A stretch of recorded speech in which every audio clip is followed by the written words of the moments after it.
Justin Baldoni is back in court, but the question still remains, where was Ryan Reynolds? The moment the courthouse doors opened and cameras started flashing, one question sliced through the chaos like a blade. Where was Ryan Reynolds? And why did he leave Blake Lively standing alone in the middle of a legal storm that is threatening to rip apart Hollywood's most polished power couple? Because this wasn't just another court date. This wasn't a routine appearance. This was a battlefield moment. Justin Baldoni walked in. His wife was there. Support was visible. Unity was visible. Strength was visible. And then the cameras panned, the crowd leaned forward, and something felt off. Something glaringly, embarrassingly off. Ryan Reynolds was nowhere to be found. And that absence wasn't subtle. It wasn't quiet. It wasn't explainable with a quick excuse. It hung in the air like a public accusation. Let's go back to the very beginning of this unraveling moment. Right there. The seed of suspicion planted instantly. Not how is Blake feeling, not what's happening in court, but where was Ryan? The narrative didn't begin with legal details. You want your partner there as such a big negotiation is happening, because if a settlement is going to happen, I'm sure he wants his wife's feedback. So the fact that Ryan Reynolds wasn't there, maybe he was there in spirit?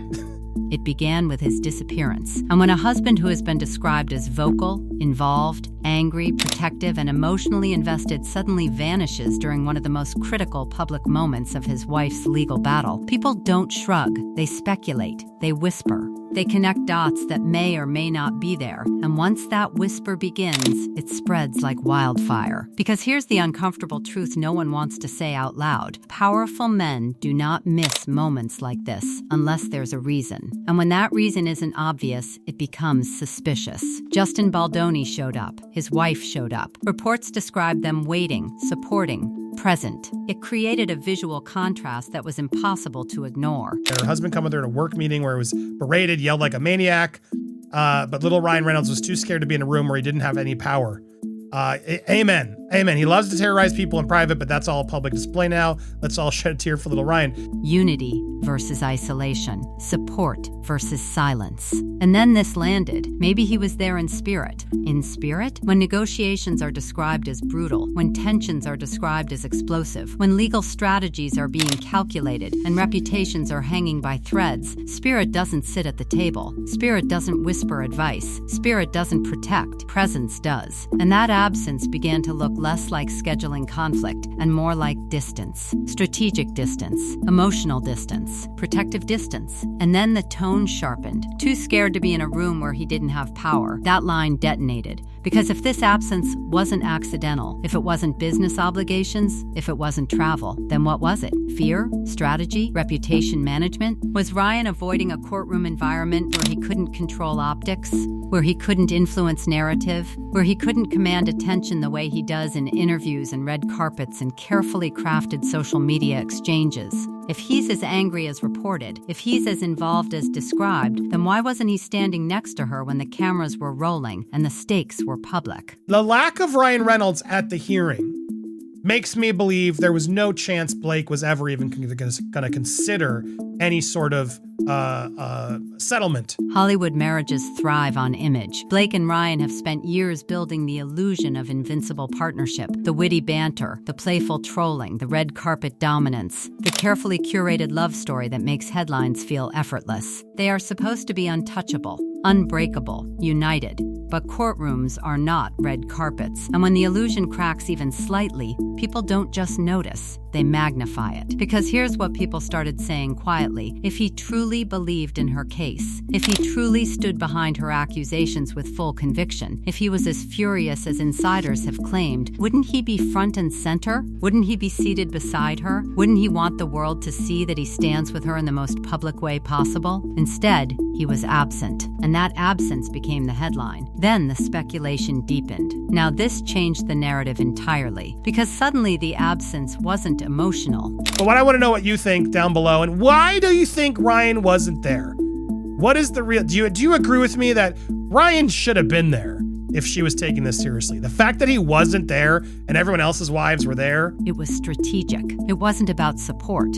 It was about power. Was his non-appearance a signal, a message, a calculated move that screamed, "We are not negotiating"? Because settlements require flexibility. They require compromise. They require presence from all major decision makers. If Ryan is deeply involved behind the scenes, if he has been described as a controlling force in this situation, then his physical absence could suggest something far more deliberate, that the outcome was already decided before anyone stepped into that courtroom, that Blake wasn't there to negotiate. She was there to endure, and endure she did, alone. The imagery matters. Justin speaking to his wife, other spouses waiting, emotional support visible in hallways, and Blake navigating one of the most scrutinized public legal moments without her husband standing beside her. That visual contrast fuels humiliation narratives, whether they're fair or not, because the public doesn't dissect nuance, it reacts to optics. And optics were brutal. The whispers grew louder. Did Ryan panic? Did he run? Did he decide the risk to his own reputation was too high to physically associate himself with a potentially volatile legal scenario? Was this damage control disguised as scheduling conflict? Then the commentary circled back for a final sting. Everyone else's wives were there. Her husband wasn't. That comparison alone is explosive because it reframes absence as abandonment. It reframes scheduling as choice. It reframes neutrality as betrayal. And betrayal, even rumored betrayal, is gasoline in Hollywood gossip culture. Now let's address the elephant in the room. Could there be innocent explanations? Absolutely. Business commitments,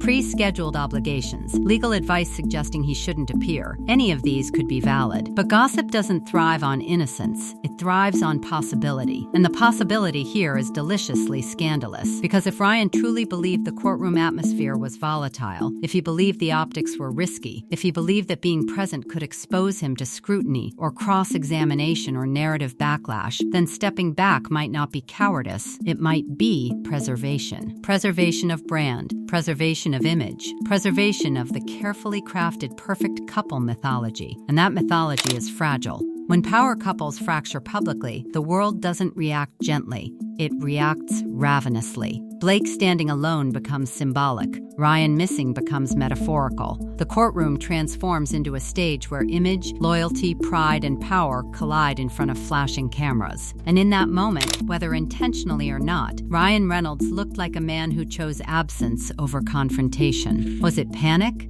Was it calculation? Was it silent strategy? Or was it something even deeper? A crack in a marriage that has long been marketed as untouchable. The cameras didn't capture him. The headlines couldn't quote him. The courtroom didn't feel his presence. But the silence he left behind spoke volumes. And in Hollywood, silence can be louder than any statement. Because the deeper you look at that empty space where Ryan Reynolds should have been standing, the more disturbing the silence becomes, and the more it begins to feel less like coincidence and more like a deliberate disappearance. The kind of disappearance that doesn't just create questions, but creates doubt, suspicion, and the terrifying possibility that behind the polished smiles and viral couple jokes lies a truth far more fragile than anyone imagined. This wasn't just about showing up. This was about what showing up would have meant. Showing up would have meant standing visibly beside Blake while her credibility, her reputation, and her entire public narrative were under the harshest microscope imaginable. Showing up would have meant physically aligning himself with her claims, her accusations, her position, without escape, without distance, without plausible deniability. And that's where the psychology of absence becomes impossible to ignore. Because presence is commitment. Presence is endorsement.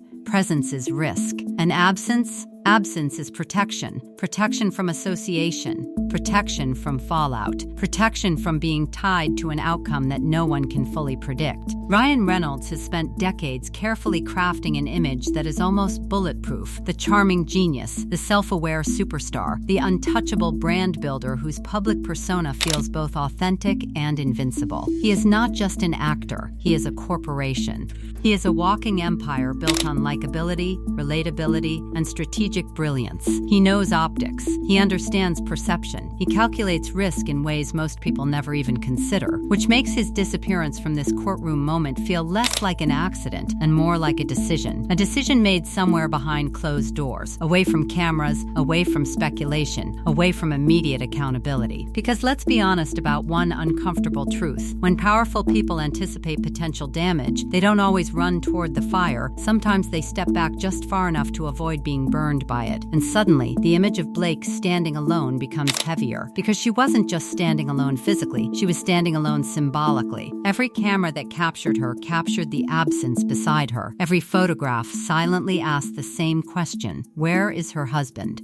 And the public noticed. The internet noticed. The media noticed. Because Hollywood marriages survive on the illusion of unity. The illusion that when crisis strikes, the couple becomes stronger, louder, more visible together. But this wasn't that illusion. This was distance. And distance creates narrative. Narrative that spirals. Narrative that mutates. Narrative that begins whispering dangerous possibilities. Possibilities that Ryan Reynolds, the man known for controlling his narrative with surgical precision, could not immediately shut down. Because his absence had already spoken louder than any statement he could release afterward. And here's what makes this moment even more explosive: the timing. This wasn't some low-stakes appearance.